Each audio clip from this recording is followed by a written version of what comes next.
Good morning sa lahat ng aking mga followers at lahat na naman aking mga viewers. Ayan, medyo kayo may kadiliman po kapatid. Maaga kakain yung isang pirit mga kapatid kasi nga po dyan po ako na malangkri sa payo na tinatalian po ng may-ari ng payo mga kapatid, taga General Santos City. Ayan po yung unay nilang kapatid, dyan sila nakatali at dyan din ako na malangkri mga kapatid.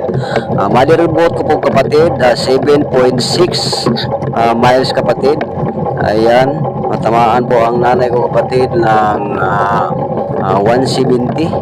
Ayan po, exactly location ko kapatid, 05122, 15 sa ibabaw ng gitna at 58 sa ilalim. Ayan po kapatid. Ayan, maraming nahuli natin ngayong umaga kapatid, kahit may kadiliman pa kasi nakailaw yung unay na nakatali sa paya kapatid. Pag nakailaw yan kapatid, mga kagagain yung isdang pirit natin mga kapatid. Ayan po ang buhay ni Rans Bros, isang buhay mga isda. Mahirap po talaga ang profesyon, ang isang buhay mga isda mga kapatid.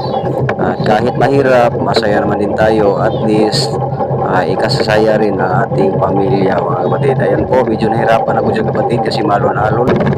Ayan, ayan po, God bless sa lahat.